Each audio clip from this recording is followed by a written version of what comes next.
live streaming yet? Is that yet to happen? Yes. We're live We are streaming. live streaming. Oh. Is today the first day? The official will be tomorrow. Official tomorrow.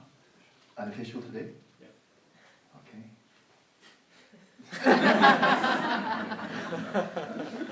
Hello.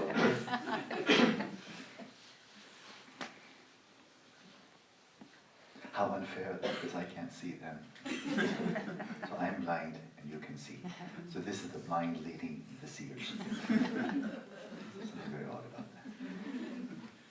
Okay, I want to start out with a bang this morning. The word arhat, referring to the culmination of one who's followed the Shravaka path, or pratyeka, Shravaka. The word literally means a foe destroyer, one who's conquered his enemies. That's what it means. Arhat, Dajomba. And what are the enemies? Mental afflictions, klesha. And everything that flows from them, the karma that flows from mental afflictions, the misery that flows from karma. And so an arhat is one who has identified his true enemies, his or her, gender neutral, who has identified his own enemies, his true enemies, and completely annihilated them and all their progeny. Pretty harsh, really. I mean, it's killed them all. And so that they will never crop up. It's like wiping out a whole species. The passenger pigeons will never come back, right? They were wiped out completely. No eggs. No nothing. I don't think we even have DNA. Never come back. That's a tragedy. No tragedy, though, when all the mental afflictions are wiped out, with no progeny, with no eggs, no vasanas, no mental imprints, no seeds. They're all wiped out. It's a monumental victory, that of an arhat. But then we have this term jina. Jina, it's a synonym of Buddha. Jina is a conqueror, one who is victorious, and this is beyond that of an arhat. An arhat has overcome, annihilated, extinguished, without any possibility of ever returning, not only all of the afflictive obscurations, but also the cognitive obscurations. And the cognitive obscurations are the obscurations that stand between an arhat and a Buddha. Stand between an 8th stage Adi Bodhisattva and a Buddha. It's the final line of defense that prevents us from realizing, fully realizing, manifesting our own Buddha nature, Rigpa, primordial consciousness, cognitive obscurations. And Jina has entirely eliminated all of them, so they can never come back. So this is a path to such total victory.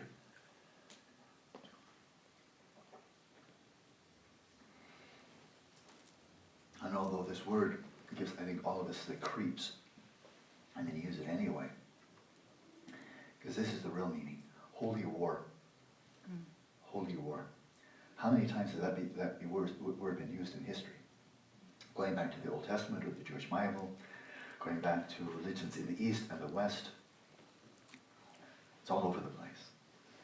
But of course, it's not only religious people who are waging war. People wage war for the same old power, money, wealth, ego, and so forth. And very, very often throughout history, it's often justified as God is on our side. And the enemy, of course, is externalized as other people. Right? That's not a holy war, that's a sham.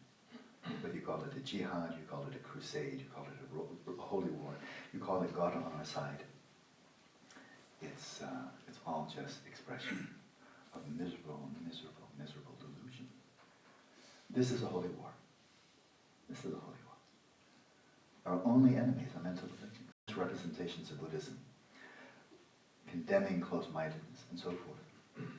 I try to take a clean shot, though, because I bring out bazookas, but I try to take a clean shot, and that is target the delusion, what is said, what is asserted, and not the asserter. Because people change their beliefs.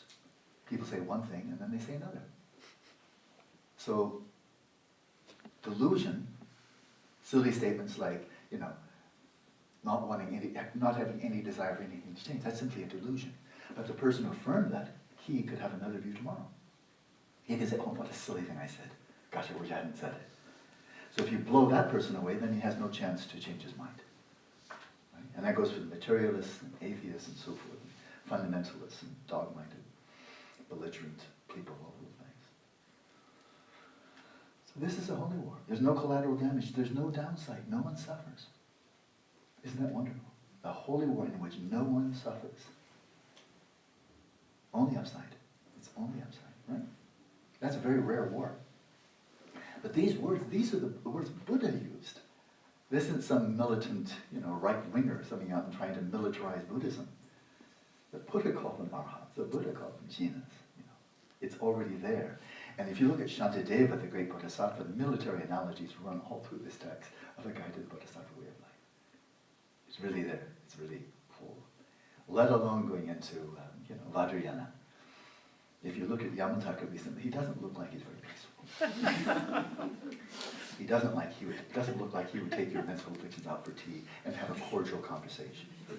Why don't we work this out? I'm sure we can work out a deal where you feel comfortable with me, and I feel comfortable with you. And don't mind my 32 arms. And all the weapons and every single one. I'm really quite nice. Oh, you would not want to meet. Your mental afflictions would not want to meet Yamataka in the dark alley. So when we hear this, and we've been hearing this for 2,500 years, this is old terminology, it's very easy, there's an enormous temptation, as far as I can tell, many Buddhists succumb to this temptation. Say, okay, liberation, okay, enlightenment, let's go for it. Let's bring out the elite troops. Let's bring out our best. So what's for the Shravakayana? What's the elite troops? The elite troops, right? Vipassana. Vipassana. That's your cutting edge. That's the best you've got. Vipassana, right? Bring out the Vipassana. Never mind ethics. Yeah, okay. Follow the 5 precepts, And Shamatha, I think we can probably do with momentary. That'll be enough. Bring out the elite troops. Vipassana, Vipassana, Vipassana. And so you bring out the elite troops. You know what happens? I can tell you what happens. It's like Second World War. You bring out your elite troops, and there are the mental afflictions. They got machine guns, and they just blow you down. They cut you down like grass with coarse conceptualization. The coarse conceptualization. Bring out your Vipassana. You got dead corpses of Vipassana all over the place. And you've just used up your elite troops. Too bad. You didn't think that maybe you should wipe out the machine gunners before you brought in your elite troops. Go to Mahayana. Oh, bring in meditation and emptiness. That's really deep. Go to Vajrayana. Bring in Zen. Bring in Zen. Bring in Dogen, this majestic, great master Dogen. Bring in just sitting. Meditators. Go to Vajrayana. Vajrayogini. Bring in the elite troops. Bring in the 3-year creed. You get corpses all over the place. As soon as the retreat's over, then all these dead corpses. And it's the same old stupid machine gunners that's wiping out all your elite troops, and it's just the same old obsessive compulsive delusional disorder. Like you hadn't thought maybe you should wipe out gun before you bring your elite troops in? This is bad strategy. You'll make these little spikes, you'll cut through the barbed wire, you cut through, and then you just get more machine gunners and they just wipe you out again. You have your satori, you have your this, you have your that. You have your spike, you have your breakthrough, you have your gun, and more corpses all over the place. So I think it's time to wipe out the machine gunners. Before you bring in the elite troops, bring in the grunts. The grunt is Shamatha. Grunt. It's poor old Shamatha. The Shamatha are the pawns on the board. It's just Shamatha. But Shamatha wipes out the machine gunners of ideation, of obsessive, compulsive delusion ideation. Shamatha wipes them out. Then bring in the elite. They don't get mowed down. I'm really nice. Take my word for it. Kill them all. That's my life. Wipe them all out with no survivors. All mental afflictions, but no collateral damage. Never harm another sentient being. They're all savable. Every single one.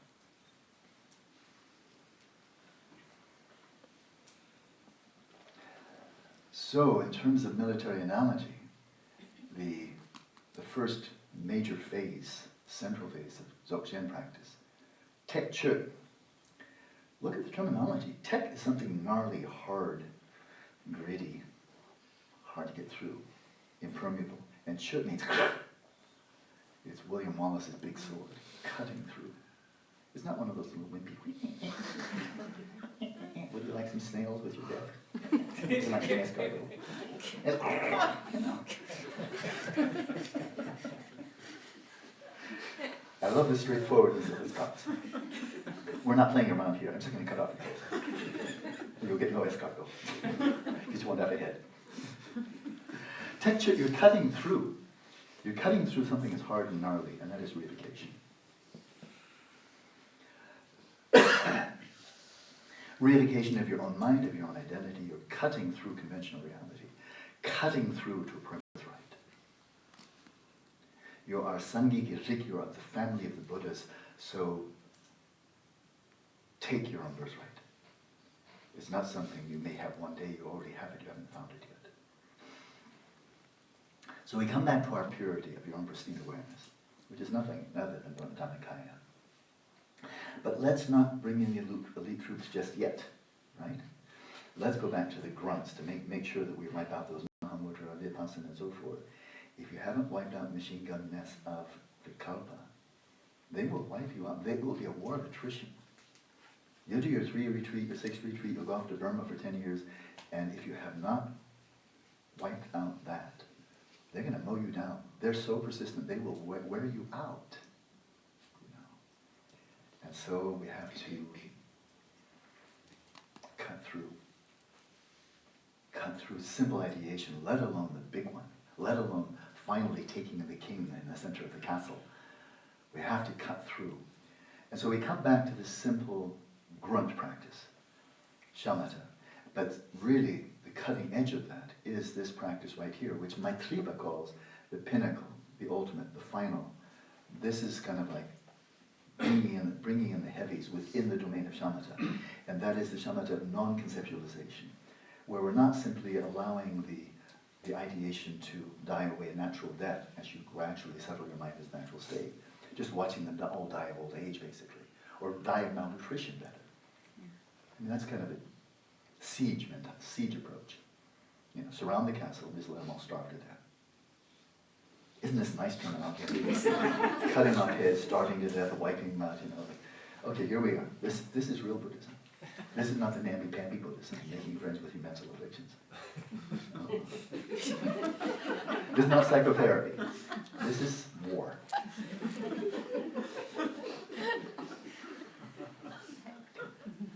Just want to make a clear distinction. So we're coming to this practice that Panchen point is never directed to a sentient being. No, we're just directing to this obsessive thoughts coming up. Cut them off. Well, let's bring some insight to this. It's always good to enrich one's shamatha with insights when they're available and they're relevant. So I would suggest now's the time to attend very closely. This is really useful. It goes right from the Dzogchen tradition. We're going to go into the practice. It will be a non-guided practice, so I'm going to front-load it. Spend a bit of time, as much time as you need, settling body, speech, and mind, calming down a little bit with mindfulness of breathing. And then, as you simply rest there in awareness, inverting awareness, it can happen that as you're very attentive there, right there at the aperture of the mind, it's possible that some expression of a mental affliction of attachment, craving, will arise. The mental affliction. Where there's a reification, by definition, when this mental affliction arises, it entails a reification of the object of desire. And if it's something I don't have yet, I crave it, thinking that will make me happy. Whatever that is, an abstraction, a person, a thing, place, whatever. That will make me happy. So that's the source of my well-being, and I've reified it. And I'm saying that will make me happy, and I want it. I'm craving for it. Or I've already got it, and now I've got to hold on to this because this is the source of my happiness. I'm reifying it and saying this is my source of my happiness. With a lot of refractory period involved where I'm filtering out the negative and enhancing, accentuating, exaggerating the positive. If you observe the manifest nature of the mental affliction of attachment as it comes up, you'll find that you're entangled, you'll get caught up in the storyline. What is it you crave? Oh, I wish I had a new car. I wish I had. And then, you have a story. It has a referent. So the manifest nature of your mental affliction of craving is you're craving something, and then you tell what you're craving. Okay, that's the whole story, right? But the essential nature is cutting through the story, cutting to the bare bone, the nucleus of, to its core. And now, here's a very interesting hypothesis. If you see this mental affliction arising, you're right there, and you're seeing the mental affliction of craving attachment arising, look to its core and see if you observe the following. Pleasure. Or I'll call it bliss. It's the same word. Priti. Sensory. Pleasure, enjoyment. And that is, if I want something, let's say, okay, just because I like to be tangible, okay, flower. This is not my flower, it's just there, so, but boy, if I could have that flower. So I just want it simple, right? So here's my object of craving, that it doesn't belong to me, but maybe it could, right? And I'm thinking that gorgeous flower there, if I could own that flower, if I could hold it to my heart, if it could be mine, that would make me so happy. I'd have the flower of my life. And there's some pleasure in that, right? Just fill in the empty space, whatever you like, and just use me as a symbol. But that would make me so happy. If I could have that, I could be more famous, I could be wealthier, I could have more people love me, respect me, I could be handsomer, I could be younger, I could blah, blah, blah. No, it's a flower. Okay, I'm happy.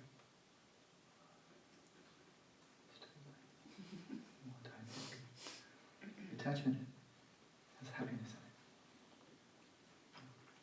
Now imagine that somebody is just taking my flower. Then you can have the flower. Oh, I hate you for taking my flower. So now she's got my flower. You saw how she ripped it right from me.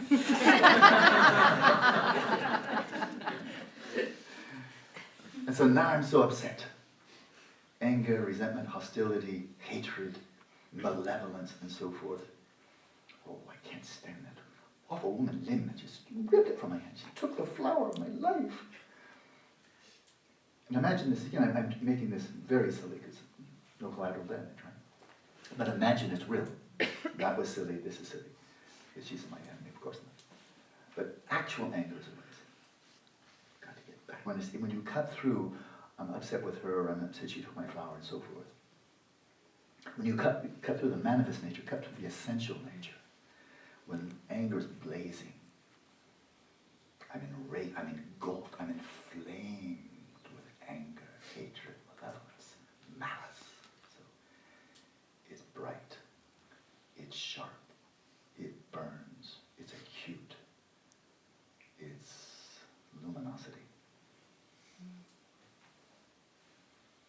Look into attachment as essential nature, you're going to find bliss. Look into anger, mellow, soft, gentle anger. Right? That's intense. And then we go to delusion. Delusional thoughts coming up. Just confusion, dull. We all know what that is. Right? And we can be deluded. We get confused, bewildered, ignorant, dopey, idiotic, etc. We have that family there. And that can arise. It can happen as a result of jet lag.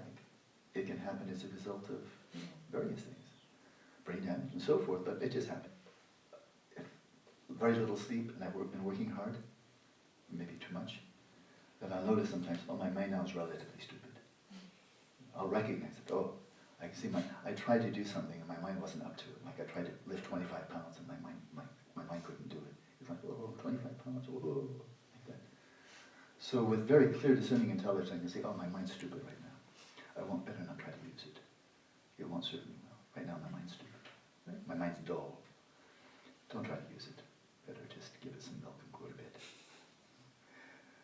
So that's the manifest. We're deluded about this, we're so forth. Manifest, how does it feel? And so you cut nucleus. You know something clearly, sharply, whether it's a poet, as a philosopher, a gardener, a scientist, and so forth. Whatever our field is, where we really know something, we understand something. where we say, I've got it. Or, now I get it. It's always embedded in concepts. Scientific, philosophical, and so forth and so on. It's embedded in concepts. We know things by way of concepts. I know you, I recognize. Now I get it. We find it very easy to articulate because we've already conceptualized it, and our knowing is embedded in concept, right? But when we slip into stupor, into this whole moha mode,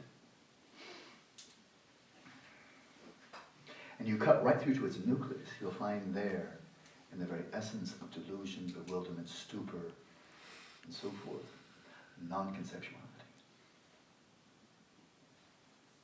Non-conceptuality. So I found when I first encountered that, that is just brilliant. That these three mental afflictions, when you cut through their manifest nature with all the ideation and what they're about and what they're reifying. You cut through that. This is course level cutting through. This is kindergarten level of cutting through. Not cutting through to Rigpa yet, but we're cutting through to the three qualities of the substrate consciousness when it's clearly manifest. Bliss, luminosity, and non-conceptuality. Right? And in so doing, we detoxify them. That is, if I'm attached to, a glass of water, I've reified it, and so forth and so on. Again, now it's a symbol, my flower's gone. If I go to the glass of water, then if I'm craving this or attached to this, my glass of water, this is the best glass of water, and so forth, then this is afflictive, this is toxic. It's just ready to burst into anger if somebody takes it from me. And it makes me anxious that I'm going to lose it, because I will, and so forth. So it's all bound up in affliction, in anxiety, in potential suffering. And it feels good because I got my water, but it's a very trembling type of feeling good. Because how long can I hold on to it? When will it be gone? Will somebody foul it? Will somebody take it away? Will it become boring? Maybe I won't love it anymore. Because I found it's just water, and I'll be so disappointed that the water didn't live up to my expectation. I thought this was my soulmate, but it's just a glass of water. When you look at its manifest nature, it's toxic. And that's why it's called one of the three poisons that poisons the mind.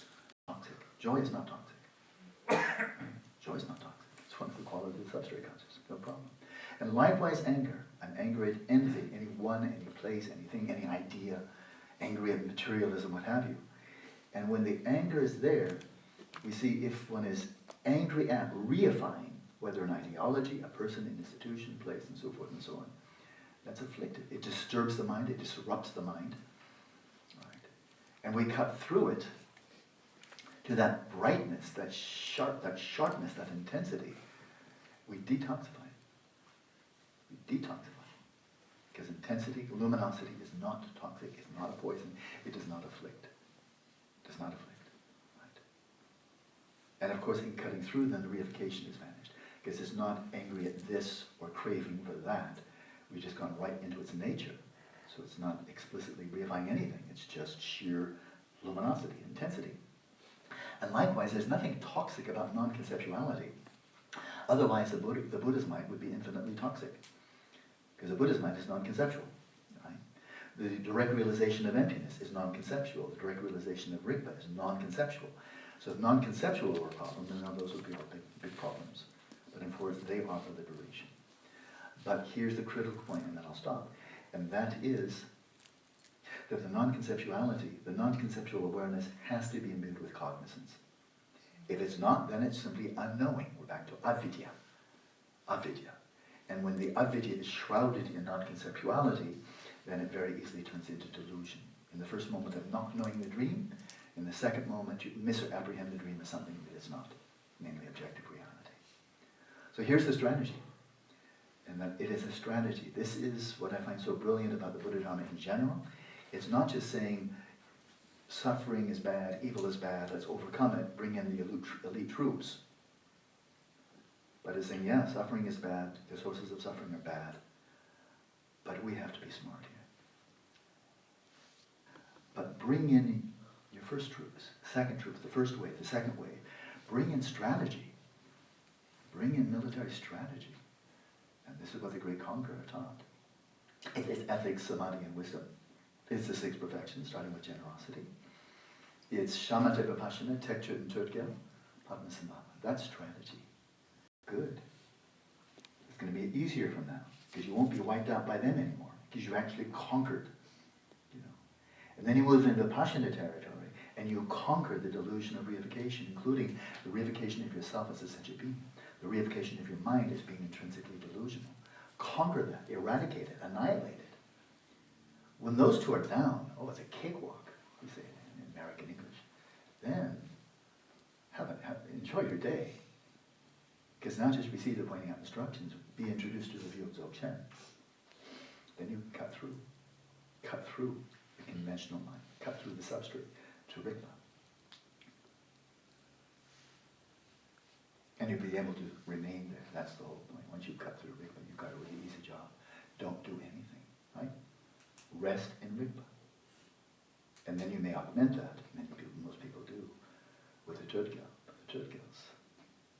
It's watching the cinema. It's watching a movie of the spontaneously arising appearances, images, archetypal forms arising from your Buddha nature. Strategy. Everything is strategy.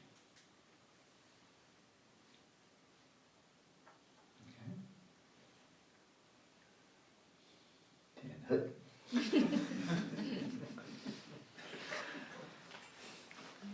Let's have a session.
enjoyed it.